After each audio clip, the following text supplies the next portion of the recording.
All right, welcome to the Underdog Ecom podcast, where two ecom brand founders are figuring out in real time. Yeah, we're not here to preach. We're here in the thick of it, making mistakes, testing all sorts of ideas, and really sharing the journey of how we've been growing these brands from day zero. Hopefully you learn a little bit, perhaps come away with some ideas that save you time and money. And so if you're tired of the same glittery D2C advice from those 9-figure gurus, you're here in the right place. Let's get into it.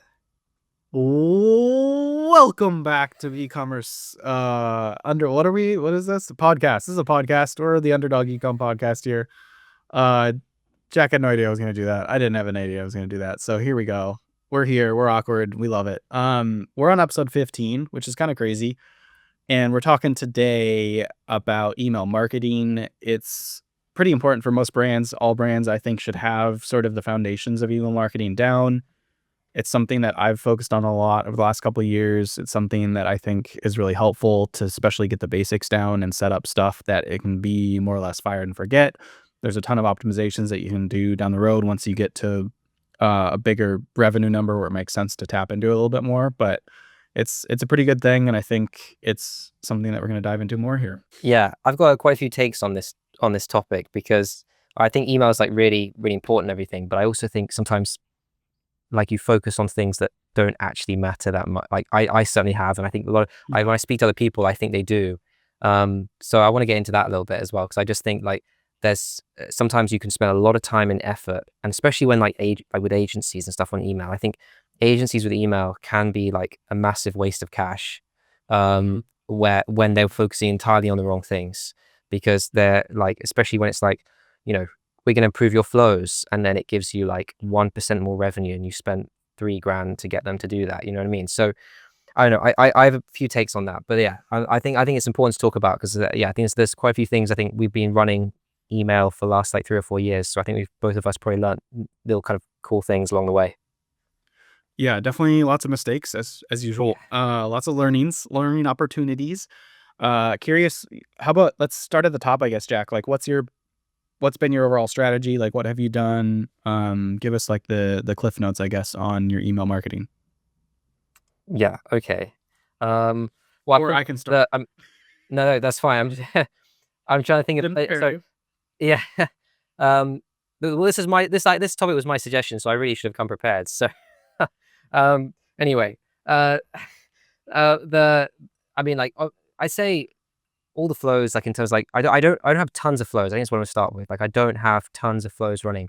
And I did at some point, and it was like unwieldy, the amount of stuff to like try and keep track of. That's my first thing. Like I have like welcome flow, like a ban and cart flow, ban and checkout flow, post purchase, like things like that. But I had like other flows set up, which I just think when you go in down into the details, you kind of see that actually, if you look at things like unsubscribe rates on those flows, or if there's any like spam rates, or just like engagement rates and things like that, you think, is that really driving anything, or is that just annoying email coming through, in terms of like, and I've just kind of focused on those main flows. The one flow that I think in terms of, I'm saying with flows, but the main flow I think that's been working quite well for me is quiz flow. I've been doing that for quite a while now. So we have like had a quiz on the website where I've used different apps over time, but like basically where customers like find the right bag for them, depending on their sport, depending on what they carry, stuff like that. And just like doing a version of the welcome flow, which has like their suggestions like in the email, and repeating that, in terms of like, so when, just making sure reminding them what they that's always done pretty well for me. So that's been a big part of it. And that's like in terms of email growth acquisition, like I found that's helped a lot. So yeah, I mean, I think I'm not doing anything particularly crazy. I don't do loyalty in email. I don't have loyalty in general. I don't think loyalty works particularly well for my brand, because I don't think we have enough repeat purchases. So I haven't built anything in like that. But yeah, I think I'm just trying to focus on, I think a lot of time, I think people also focus on design. I think design is important, but there are so many good designs out there. And I actually think what works is good copy, like writing things that really means something to people. I think that is like, for me, has worked a lot better. And even like, you can see it when you write a plain text email, and if you just write it well, it'll like usually outsurpass any other campaign. Or often it does, at least for me. And so I kind of tried to focus more on the copy and like what we're saying, and I think in my opinion, when it comes to flows, it's more about that. And when you revise like flows and things, it can be a lot about, again, like what type of message is actually resonating with people, not necessarily like not necessarily is this email like, does it look good enough, or has it got the right product like images in it and stuff like that. I think that's an extent can help, but like it's actually like top line, what message are you sending as your second email versus your third email versus your fourth. Yeah, a lot of that makes sense. I'm curious about like the quiz flow sounds. I know that personalization is really important and it like has a huge ROI, and that sounds like a really good idea, especially when it comes to like, hey, what type of bag you want? Like for your collection, your brand, it makes a lot of sense. Is that the mechanics behind it? Did you set up? Is it one welcome flow in? I assume you use Klaviyo. Is it one welcome flow, or is it like multiple with different trigger points based on what they answer? Yeah, that's a good question. Actually, well, I'll get, oh, yeah, I'll answer that first because I think the with the quiz flow, I have it set up where usually the way I have it set up is that if it's first time customer, like they haven't started to email us before, I have it so they won't receive our obviously our regular welcome flow. So even if so it's like a version of welcome flow anyway, and I just have it kind of really just like very similar. There's a few different sweet tweaks, but I don't have it branching out. I don't have multiple flows. It's more just like it dynamically puts in the products that they recommended, and of course, and there might be like a few bit of like additional information, but that's actually brings me on to another thing which I haven't been able to use enough for my brand, and I don't know whether it's a size thing, but I think the whole personalization side of email is maybe slightly overdone because I think that um, it is. Yes, I mean, like I think if you've got very different products and like you've got like for example, if you've got like a men's and women's, and obviously like you want to split out maybe like not like try, but even then, like even with like men's and women's, like if you completely like don't include that say like say a woman in anything to do with men's apparel, then they may not ever think about buying for their husband or for their brother or for their their friend. So I don't know if personalization is really, or maybe I'm just not doing it very well. But I even with quiz flows, like I'm not like going in and like sending out certain campaigns to people because of the results of their quiz flow. I think it's more the case of like just reminding them that this is the bag that they were suggested, sort of thing, and like also educating them on the brand. I don't know. Have you found personalization like help a lot? I haven't done it enough. I think that you're right where it's like, oh, you don't want to give a female all female stuff because it's like, what if they buy from men? And I think the right answer would be like, oh, well, when it comes to men's holidays or something like that, start to push more Mensa into the female segment. And I think at the end of the day, like, yes, that is probably the best case forward, but because we're underdogs and because we're talking to underdogs, like I would say you want to get the basics down. You don't need to go super advanced, super segmented. Like there's only so much where that difference is like an additional whatever 1% or something like that. Like you need to focus on the get to the you need to like walk before you can run kind of thing. Like you want to get going at 50 miles an hour before you go up to 90. Um, and I have no idea what that is in kilometers. And so like I think that like a lot of this email stuff is good, and I think it is good to get like you're saying, like you don't want to go crazy. You could spend literally 40 hours a week doing email optimizations, and I think for us and brands like us, like it's important to get your main like 5 flows down, like including the welcome flow, abandon flows, browse full abandon, cart abandon, like some of those basic flows get down, and then kind of set them and forget them. You can do some A/B testing here and there, but I think ultimately, like the most important things you should be looking at is getting people to opt into it. Um, Optimize your welcome flow. Like that's the test. That's the flow you should be testing the most, probably if you are testing. And then regular campaigns and kind of strategies around regular campaigns. I think I have like the basic 7, 10 flows set up. And I don't want to be going crazy with it, kind of like we're talking about, because I think there's only so much juice to squeeze out of it. To answer your question, I haven't done a lot of personalization, but I've always thought that it would make sense more for my brand, like more around the idea of segmenting people on what they're shopping for, and not necessarily in the emails personalization, but more just like getting that first party data of like, hey, what type of hat are you looking for? What type of shirt are you looking for? What type of product are you looking for? Right now, I'm using Alia for pop-ups, and one of the first questions on the pop-up, is like, hey, what are you browsing for today? And so that's been helpful to see just from a high level what people are looking to buy. And so it's like, oh, 40% this, 20% this, 5% this. And that helps overall inform my decisions around the brand, merchandising, changing the website, and that sort of thing. So I think that when it comes to quizzes and personalization, if the brand has different types of products, I think it might, I don't think the juice is worth a squeeze when it comes to personalizing the actual emails themselves at our level. Like, yeah, you can do that, but like, is your time worth it right there? Probably not. Like, your time is better spent taking this half an hour to make a new ad or something like that. Or improve your pop-up or test your pop-up, because I think the pop-up and the opt-in rate is more important than like what gets Yeah. sent to X% of people that are they're going inside of it. So I do want to get more quizzes on my shop, and because I've got different types of hat that fits different types of people differently. Same with t-shirts. It's a little bit harder because my catalog's changing so much constantly because I don't have like a set amount. So I haven't really dug deep into that realm, but it is something that I've thought about doing, just haven't done it a whole lot because I'm not sure that there's just bigger fish to fry, basically. Uh, Yeah, and I think you make such a good point about the opt-in side of things because, um, like that can make all the difference. Like you only have to increase like by a few percent, like who's like or 1 or 2% the amount of people like opting in, and suddenly you'll see like any of your flows, any of your campaigns just do that much better over time. And but one thing I'd say also about the opt-ins is that I find it quite hard to.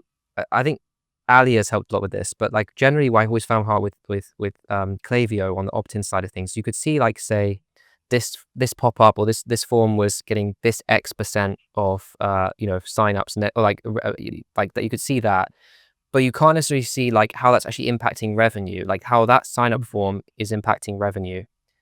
And the problem is that like you could increase a discount to maybe like 30% and obviously increase your opt-in, but doesn't necessarily mean you're gonna increase your revenue, like or increase your bottom line. So I guess like that was Yep. always a tough Yeah, part bottom as line. well. Is like trying to figure out like mixing those.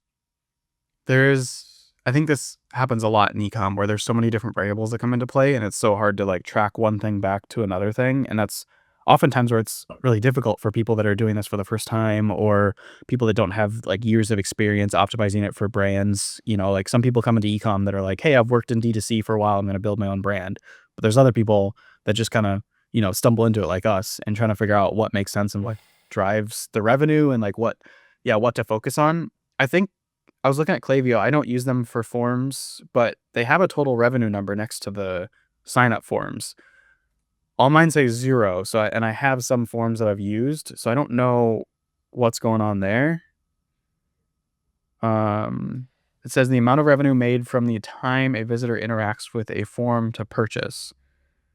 So who knows what's like how detailed that is, or it obviously only tracks them in the same session, it seems like. But you're right about tracking the revenue based on the opt-in. I think from a high level, like, I guess to step back a little bit, people often ask like what to use, I think, when they're starting out, or just questioning in general, when it comes to apps and software.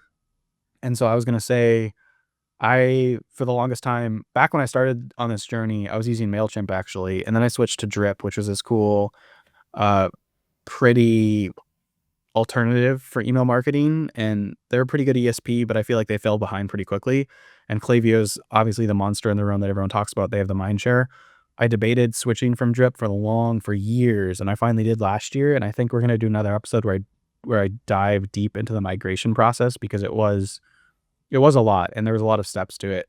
And it worked out pretty well for me. Like, it was a very successful migration. I was scared to do it for the longest time, but to like talk about high level stuff, Klaviyo is probably what I would recommend, even though I don't necessarily like them, and I don't think they have the end user uh, at the forefront of their goals. I think their goals are more to increase revenue for stakeholders at this point, and obviously everyone hates their Klaviyo bills at the end of the day. But it kind of seems like the de facto answer until an alternative comes along, like a SendLane or an OmniSend. Both those companies are making waves, but I don't think they're quite there yet. Um, and then we both are using Alia for pop-ups. Pop-ups are also very important. I think at the end of the day, like, you can do fine with the Klaviyo forms. You don't need another app for that. I really like the A/B testing in Alia. It makes it easy, but it is another fixed cost at the end of the day on top of everything else. And I think what you said earlier about copy is an underrated comment. Like, copy is so crucial. It's way more important than the pictures and the design of the email. I think that there is a big focus on making really pretty looking emails and that sort of thing. I don't know. I haven't tested them well enough to know if they convert that much better than a different email. And I think that focusing on copy and testing copies is like ultimately the better ROI for where we sit in these as underdogs. And the other thing is, I think overall, I would say like a big takeaway for folks is send more emails. I've increased my Yeah. email sending frequency from like one a month to over the course of the last like 2 years, from one a month to multiple a week. And it is more annoying, and, for the longest time, I was like, "I hate when brands send too many emails," but if you're doing some segmentation, like, it's fine. People won't unsubscribe that often unless they're really annoyed, and ultimately, if they unsubscribe, they're probably not the best fit for the brand. Um, and it it will drive more revenue, you can segment things, and people just they get so many emails that, like, they just won't see that. If you send it once a month, they probably won't be clicking on it, and so unless your, like, emails are really, really, really, really good and they're diving into their inbox on the first of the month to read that email, I think a better strategy is just to focus on sending out the max ROI of an email, but doing it, like, multiple times a week. Yeah, I completely I'm agree. cur I Cool. I was gonna say with campaigns, like, that's also when, like, whenever I'm speaking to other people who are talking about, like, trying to maximize their flows, and I say, "Well, how many campaigns are you sending?" And they'll be like, "Oh, like, once every 2 weeks." And I say, "Right, that is the biggest source of revenue right now." Like, and that's something I realized because I was also only sending, like, a couple of months or something, and then now we're sending 2, 3 a week, 2 a week. Mhm, Um, mhm, and depending on, like, also, I think, like, the biggest unlock for Black Friday was just sending more emails for me, for sure. mhm, Like, and as much as, like, again, you don't wanna be, like, peppering people, like, people are gonna miss it, and it honestly, like, the volume does like, if and also just getting into, like, a cadence of planning things out in advance. Because even when, even when products, arrive later than you thought or run out of stock than you thought, and you have to change things around, I mean, keeping it flexible so you can move, so you're not like, you haven't, like, scheduled everything a month in advance, you just let it send sort of thing, whether it's right or wrong. But, like, just having, like, plan, has been a big thing for me because I think people want, like, the automation to do all the work, and actually, like, you've got so many people on your list, that will definitely come back or are likely to come back, or they haven't bought yet, or the welcome flow they didn't see, and then so the campaign helps them see it. So I think all that sort of stuff is really helps on the campaign side. I'm curious, what does your campaign strategy look like, for sending? We send on a Tuesday afternoon, a Thursday afternoon, and if we send 3 times, a Sunday afternoon. So actually, I think we send Mm, 3 emails a week, actually, now I think about it. I cool. think I send 3. Um, which again, like, but segmentation is definitely key. Like, I don't send it to everybody. I mean, I think it's like the most Mhm, engaged people. And I oscillate between, like, depending on, like, how things are looking in terms of, like, how campaigns have been doing. If I'm seeing, like, open rates go down a little bit, click rates go down a bit, I'll start, like, only sending to people who, like, the warmest, and then get back on, because I think definitely you have to be careful with that. It's something I've not, like, ever been, like, someone who, like, really spams people on email, but I think you can overlook it very easily, like, in terms of deliverability and stuff. And it actually, I mean, I don't think you'll ever, like, get to the point where you're like, I mean, I think it's really hard to get to the point as an e-commerce brand to always be landing in the inbox, always. And I think anyone that promises you that, I think you've got to be careful, because I don't think mhm. it's that easy. But I do think you have to be careful. I think it's just common sense, right? Send to people who are most engaged. Make sure when people do unsubscribe, they aren't receiving your email still. That sort of stuff helps, and I think it allows you to send that more frequency, I think. What about you? What time of day do you send? I d my You mentioned, like, setting up a month in advance. I'm like, man, I said my I've gotten better at this over the last couple months, and my VA is actually really helpful now because I essentially come up with the ideas and assign them to her, and then she finishes them off for me and then gives them back to me. Before she was helping me with them, it was like whenever I had an idea, I would go in, make an email, and send it. out. There was no strategy, no like specific times or anything like that. So I kind of still follow that process because a lot of my campaigns are not thought out in advance very well. Like sometimes when I run sales, I will go in there and be like, all right, we need to send one at the beginning, at the end, like a reminder at the end, one halfway through, a restock email if we've restocked some stuff during the sale. And I'll schedule those out and have those set up in advance. But usually it's like Monday and I'm like, all right, so we've got these types of things happening. What do I send out? So a lot of my campaigns are just email, like products are restocked, new product has come in, and then I try and come up with ideas for other emails and send them out. And the frequencies maybe 2-3 times a week. It's oftentimes to the engaged folks, and then oftentimes I'll exclude people that have purchased in the last like 7 to 14 days. And then often I'll use the safe send feature to Enclavia. So in case they got our email in the last 16 hours, which is my setting, they won't get another one. But so my strategy is there's a lot of dependence on like things that are happening in the brand. And so I can't necessarily set them up that far ahead of time because it's like, I don't know exactly when a restock is coming besides having it generally coming in the next week or so. So it's very like scatterbrained, I guess, which is sort of how I operate sometimes. I mean, to be honest, I'm exactly the same. I work exactly the same. And the only reason that anything happens on time is because like now I've got like a VA like you, and then I mean, yeah, she's like, I mean, I suppose she's more than a VA in a sense. She does like a lot of like copy and stuff like that as well. And then I've got a graphic designer basically who does a lot of like email designs. She's got better and better and better at like doing stuff in Klaviyo, which is great. So she's got to the point where she's better than I am in terms of like, she knows all the blocks, like adding images in. She knows like, all that sort of stuff, which has got really good.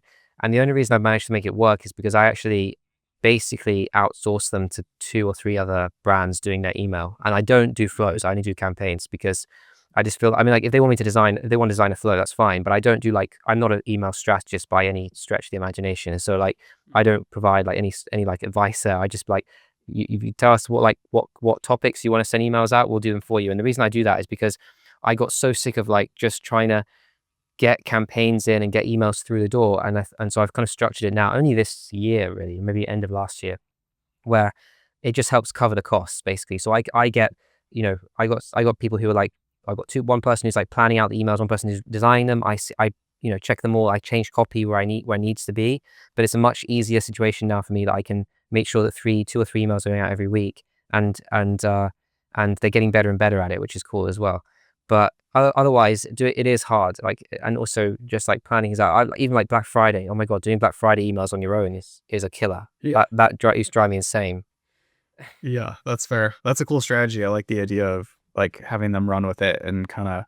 I sometimes I sit down and say, hey, ChatGPT, like come up with a email schedule for this month where the frequency is 2-ish emails a week or something like that. And that has been pretty helpful from like a high level. But I haven't really done a whole lot of strategy because I'm also, not an email strategist. Do you for Black Friday, do you change all of your flows and stuff, or is you just like is that too much work, or is you don't see like much of a benefit doing that?